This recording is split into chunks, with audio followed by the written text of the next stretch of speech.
Bonjour à vous mes hockey fans, bonjour et bienvenue à un autre preview pour la saison 2021-2022 et cette fois-ci on s'attaque aux Flyers de Philadelphie. Alors dans le cas des Flyers de Philadelphie, je vous dirais que ça a été je pense un peu surprenant pour tout le monde de voir que cette organisation-là l'année passée n'avait pas fait les séries éliminatoires parce que c'est une organisation qui avait apporté quand même des changements intéressants puis pourtant ils ont eu beaucoup de difficultés. Et ça a été selon moi surprenant puisque l'organisation avait les éléments qui devaient théoriquement leur permettre de participer aux séries éliminatoires, peut-être même de manière confortable. Alors malheureusement pour les fans des Flyers de Philadelphie, l'année passée, ça s'est pas donné. On a eu la difficulté tout au long de la saison. On peut pointer du doigt des joueurs de manière très spécifique, mais le jeu de manière générale était difficile. Une moyenne de buts accordés de 3,52, c'est catastrophique pour une organisation. T'as beau me dire que c'est de la faute des gardiens, ouais, mais il y a des gars en avant qui peuvent empêcher les tirs aussi. Là, fait, il y a eu des changements. On pense entre autres à Gustafsson qui était plus là. On pense à Gottesberg qui ne sera pas de retour d'ailleurs, qui est rendu en Arizona, Shane Gottesberg. Donc, tu sais, des gars qui créaient beaucoup de revirements sont partis. Fait qu'il y a eu des changements qui ont été faits qui vont peut-être aider les statistiques individuelles des gardiens. On a aussi un gardien qui est parti. On espère que ça va aller dans le bon sens. J'ai oublié d'écrire les prénoms. Ah, regarde-moi donc ça. Donc, l'entraîneur Alain Vigneault va revenir pour les Flyers de Philadelphie. On a Fletcher comme DG. Fait que ça, il n'y a rien qui change à ce niveau-là. On a la même structure là, au niveau du banc et du deuxième étage. En 2019-2020, on avait 69 matchs, 41 victoires, 21 défaites, 7 défaites en prolongation. Donc 41 victoires pour 28 défaites. C'était très bien, là, honnêtement. 89 points en 69 matchs. Cette équipe-là allait bien en 2019-2020. Par contre, en 2021, on arrive avec 25 victoires, 23 défaites et 8 défaites en prolongation, ce qui nous donne 31 défaites totales. Fait qu'on joue même plus pour 500. Ça a été difficile. 58 points en 56 matchs pour les Flyers l'année passée, une saison difficile. L'année prochaine, on a fait des moves quand même assez importants du côté des Flyers. Encore là, il y a peut-être eu beaucoup de mouvements. Il n'y a pas juste des moves importants, il y a eu beaucoup de mouvements. Ça peut peut-être être problématique des fois parce que quand tu as trop de nouveaux, ça ne veut pas dire que ça s'adapte bien tout ça ensemble, mais en tout cas, on a fait des mouvements en espérant qu'on va retourner au-dessus de la barre de 500 cette saison-ci du côté des Flyers de Philadelphie. Une moyenne de but marqué de 2,86, c'est quand même pas tant mauvais. C'est pas une des meilleures, mais c'est quand même pas mauvais. On s'approche au moins du 3, c'est déjà bien. Une moyenne de but accordé de 3,52 par match. Ça, c'est catastrophique. À 3,52, c'est nul autre que la pire défensive de toute la Ligue nationale. Puis oui, c'est imputable au gardien, mais pas qu'au gardien. Il y avait des revirements qui se faisaient en avant de lui qui étaient clairement pas de sa faute. Fait que ça, c'est à corriger. C'est à corriger et au plus vite. Un avantage numérique à 19,2%, c'est ordinaire, sans plus. Un désavantage numérique à 73,1%. Ah! 30e désavantage numérique de la Ligue nationale. Alors, sur un point de vue défensif collectif, on parle de la pire en termes de moyenne de buts accordés et l'avant-dernière en termes de désavantage numérique. Fait que c'est pas juste les gardiens qui sont à blâmer là-dedans, c'est le jeu d'équipe en avant. On a terminé 6e au total dans la division sur 8, 19e dans la Ligue nationale. On n'a pas participé aux séries, évidemment. Le meilleur en termes de buts aurait été Joel Farabee. Joel Farabee a connu une très belle progression l'année passée, honnêtement. Et ça, c'est quelque chose qui est très intéressant du côté des Flyers de Philadelphie parce que son ratio points par match est vraiment bon. Et il est bon, il monte une belle progression. Et l'année passée, il aurait été le meilleur buteur de l'organisation avec 20 buts. Au niveau des meilleurs pointeurs, là, c'est un petit peu plus ironique. On a rien de moins que Voracek, Giroux et Van Riemsdyk qui sont les trois égaux à 43 points. Fait qu'on a 3 meneurs pour le plus de points par match. Si je ne fais pas erreur, je pense que c'était Giroux qui avait le moins de matchs joués, mais je ne suis pas sûr à 100% de ce que je vous dis. Alors bref, Van Riemsdyk, ça c'est une saison assez surprenante d'ailleurs pour Van Riemsdyk. C'est assez intéressant de le mentionner. Mais une saison, c'est un joueur quand même vétéran. Je me souviens plus il y a quel âge, je sais pas, je me l'avais-tu écrit. 32 ans dans le cas de Van Riemsdyk. 43 points en 56 matchs. Ça a quand même été une bonne saison. Puis je pense pas que c'est quelque chose qui était facilement prévisible. De voir un gars comme Giroux ou Voracek dans ton top, je pense que c'est assez prévisible. Puis on aurait pu voir un gars comme Sean Couturier s'il n'avait pas été blessé parce que son ratio points par match à lui, 41 points en 45 matchs, son ratio points par match était plus élevé. Fait qu'il aurait pu être dans le top, peut-être même le meilleur pointeur de l'organisation l'année passée. Sauf qu'il a manqué un bout de saison. Il a manqué 11 matchs au total dans le cas de Sean Couturier. Fait que ça n'a pas nécessairement été une mauvaise saison pour Sean Couturier, sauf que malheureusement, il a manqué un bout de saison. Du côté des défenseurs, Shane Gottesberg, lui, avait manqué plusieurs matchs aussi, mais il a joué un total de 41 matchs, 20 points. mais il créait beaucoup de revirements. On ne croyait pas tant à lui. Il avait montré des belles choses un bout de temps, d'où pourquoi on avait laissé partir Gustafsson puis qu'on se concentrait plus avec Gottesberg, mais ça a été difficile pour Gottesberg quand même. Le meilleur défenseur à caractère offensif a été Provorov. Ça, c'est le fun parce qu'il n'est pas vieux, Provorov, honnêtement. C'est un jeune défenseur puis qui montre de très belles choses avec les Flyers. On parle de 26 points en 56 matchs plus 4 en termes de plus-moins. Fait qu'il a quand même connu une très bonne saison dans le cas de Provorov. On parle du défenseur qui a été le plus prolifique de l'organisation. Le jeu défensif de toute l'équipe doit être corrigé par contre de manière générale. Les espoirs qui pourraient peut-être faire partie de l'organisation cette année, je pense que Morgan Frost a peut-être plus de chance que Cam York, mais Cam York, c'est quand même un prospect intéressant qu'on a du côté des Flyers de Philadelphie. Cam York, c'est un défenseur de 20 ans. Il a joué dans le circuit universitaire l'année passée en 24 matchs. Il a 4 buts, 16 passes pour 20 points. Il avait un total de 6 points au championnat du monde junior. Il a terminé deuxième défenseur au championnat du monde junior avec 6 points. Fait que c'est un jeune, honnêtement, qui a un beau potentiel du côté des Flyers de Philadelphie en termes de défenseurs. Fait que ça, c'est quelque chose qui est intéressant pour eux. Maintenant, à savoir, moi, j'ai vu les moves qu'ils ont fait, puis je pense qu'on va continuer à opter pour des gars qui ont peut-être un peu plus d'expérience, puis lui va être intégré si blessure il y a, ou si un gars comme Yandel est vraiment décevant, Ristolainen est vraiment décevant, Brown, peu importe. S'il y a un gars qui est vraiment décevant, ça se pourrait qu'on va l'introduire dans l'alignement cette année. Ensuite de ça, en termes de jeunes espoirs qui seraient à surveiller, ben, j'y vais avec Morgan Frost, 22 ans, un joueur de centre. L'année passée, il a joué un total de 2 matchs. Puis dans la Ligue nationale, that's it. 2 matchs, aucun point. Mais en 2019-2020, dans la Ligue américaine, il y avait 41 matchs, 13 buts, 16 passes, 29 points, ce qui est quand même bon. On avait réussi du côté de Frost de prouver qu'on était capable de rester à l'NH l'année passée. Mais c'est ça, au final, il aura joué juste 2 matchs. Fait que c'est un gars c'est un joueur de centre à caractère offensif. Puis avec les moves qui ont été faits du côté des Flyers de Philadelphie, je vois comme pas tant les nouveaux arrivants dépasser Frost. Fait que c'est la raison pour laquelle je vais le mettre très haut sur le deuxième trio parce que c'est un joueur de centre à caractère offensif qui a montré des belles choses dans la Ligue américaine. Mais tu sais, c'est juste parce que je vois pas les autres au-dessus de lui.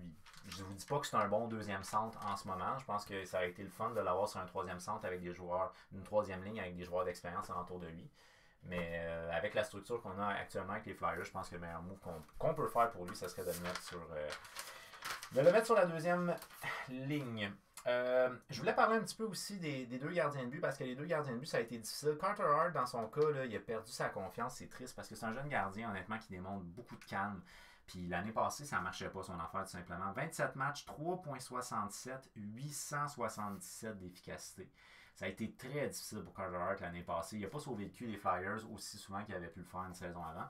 Et dans le cas de Brian Elliott, qui était le gardien qui a eu le plus de départs finalement l'année passée, 30 matchs, 3.06, 889. Fait que même pour un gardien de but d'expérience comme Brian Elliott, ça a été difficile l'année passée. Fait que ça n'a pas été une saison facile sur le plan de vue défensif de l'organisation. Ça ici, c'est un alignement tel que je vous le propose. C'est absolument rien de coulé dans le béton, mais je pense que ça se tient pareil comme genre d'alignement.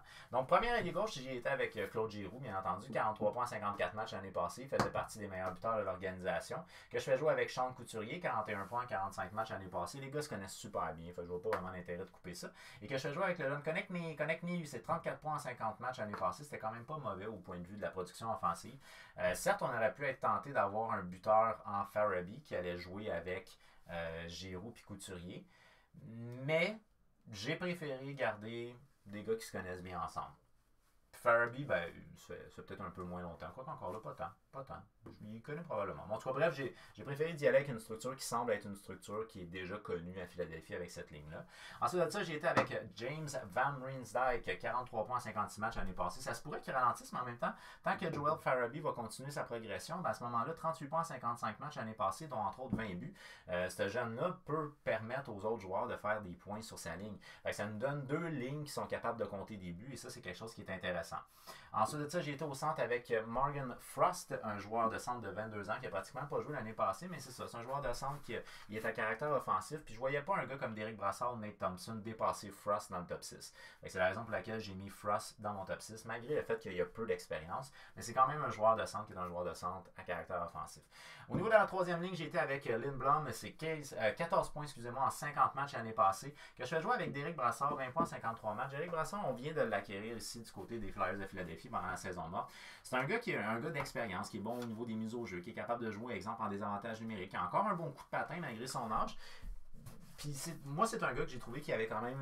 Je veux pas que vous voyez un gars d'énergie, un gars qui plaque tout le monde, mais c'est un gars qui il veut, là, il veut que ça y aille. Fait je trouve que c'est quand même une belle addition qu'on a faite du côté des Flyers de Philadelphie. Comme troisième centre d'Éric Brassard est selon moi un excellent troisième centre, d'après moi. Que je vais jouer avec le nouvel arrivé Cam Atkinson, 34 points en 56 matchs l'année passée. Lui a été acquis dans la transaction de Jacob Voracek. Si je ne me trompe pas. Ouais, c'est ça, Jacob Voracek. Donc, Cam Atkinson qui était acquis dans la transaction de Jacob Voracek. C'est un joueur qui a plus d'expérience qu'un gars comme Farabi puis Konechny. Fait que ça serait peut-être intéressant si jamais la pression est dure pour ces deux jeunes-là, ben à ce moment-là, de les faire passer au-dessus. Atkinson qui serait peut-être plus intéressant dans le top 6 plutôt que d'avoir ces deux jeunes-là. J'ai pas vérifié, peut-être qu'il est capable de jouer sur l'hôtel. Si jamais Van Riemsdyk ne répète pas ses exploits de l'année passée, ben à ce moment-là, encore là, ça peut être intéressant. C'est un gars qui peut challenger sur ton top 6, là, Atkinson. Et on y va avec ma quatrième ligne, Scott Laughton, 20 points 53 matchs, un joueur de profondeur. Nate Thompson, 5 points 45 matchs, on l'a bien connu à Montréal. C'est un gros joueur de centre qui est relativement lent, mais qui apporte une belle énergie. C'est un gars qui aime avoir du fun, qui amène les gars avec lui.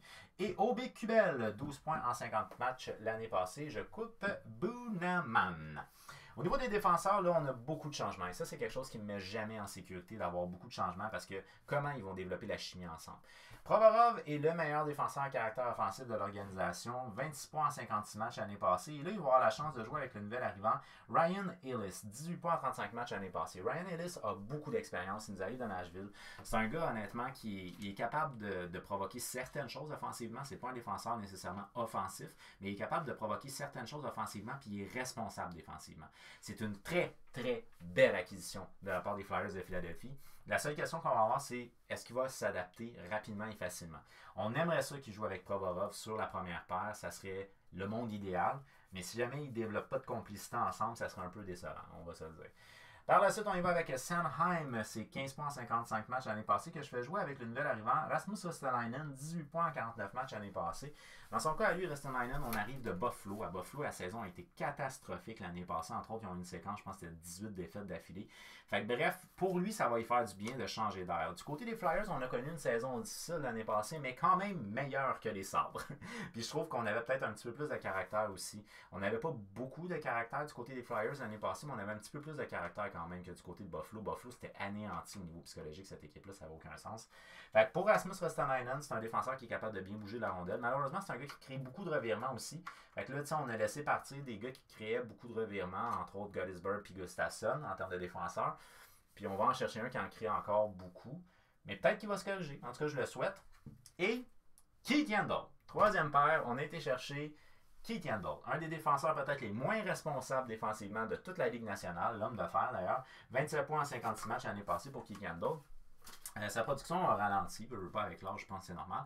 C'est un gars qui bouge beaucoup, donc il ne reste pas à sa position. Fait que c'est un gars qui souvent il n'est plus à sa ligne bleue. C'est un défenseur, selon moi, qui n'est pas vraiment responsable. C'est la raison pour laquelle je l'ai fait jouer avec Justin Brown, 6,53 matchs l'année passée avec les Flyers. Et je coupe Cam York, que j'ai déjà parlé, qui a 20 ans. Au niveau des gardiens de but, ben là, on va souhaiter que Carter Hart se reprenne en main. Carter Hart, c'est un jeune gardien de but, et là, on a signé Martin Jones. Martin Jones, lui, l'année passée, 34 matchs, 3,28, 896. Ça a été difficile pour lui, mais je pense qu'on mise sur le fait que c'est un gardien de but d'expérience qui va être l'auxiliaire de Carter Hart, puis ça va peut-être être bon au niveau du leadership pour aider Carter Hart sur un point de vue psychologique, parce qu'il a quand même une bonne technique, puis il est calme, le jeune. Fait que je pense que c'est beaucoup dans le but d'aider Carter Hart, de vraiment être plus performant comme gardien de but partant qu'on a fait l'acquisition de Martin Jones. Je pense pas que c'est dans le but de faire un tandem. Mais c'est mon opinion.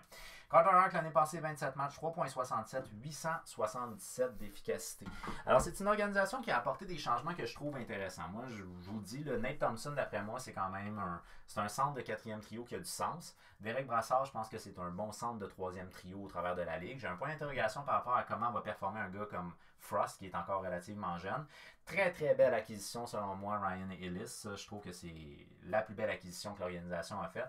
Et Rasmus Ristolainen, ça peut être intéressant de le voir évoluer dans un autre style de jeu que celui de Buffalo. Fait que je pense qu'il y a des moves quand même de la part de Fletcher qui ont été faits qui sont suffisamment intéressants. Il reste juste que l'équipe joue avec une certaine cohésion défensivement, puis cette équipe-là est capable d'avoir une moyenne de buts marqués aux alentours de 3, mais descendre cette moyenne de buts encaissés-là, elle est capable, et ça va dépendre en grande partie du style de jeu qui va être joué en avant des gardiens et des performances d'un gars comme Carter Hart. Fait que d'après moi, cette organisation-là que je voyais en série l'année passée devrait, d'après moi, cette année se battre pour une place en série. Sauf que là, la question est-ce qu'il manque de caractère au niveau du corps de leadership de cette équipe-là pour que cette équipe-là pousse en séries éliminatoires? Ça, je ne sais pas. Fait que bref, d'après moi, c'est une équipe qui peut courir pour une place en séries éliminatoires. Alors, donnez-moi votre avis sur l'alignement, ou du moins sur la présentation des Flyers de Philadelphie pour la saison 2021-2022 au travers des commentaires. Ça va me faire plaisir de pouvoir vous lire. On n'oublie pas, si vous avez aimé la vidéo, on y fait un petit j'aime. Si vous voulez qu'on jase de hockey avec un maximum de gens possible, on partage la vidéo. Puis sinon, ben, on s'abonne, active la petite cloche parce qu'il y a d'autres previews qui s'en viennent très prochainement pour la saison 2021-2022. Sur ce, un gros merci d'avoir regardé mon preview. On se revoit prochainement.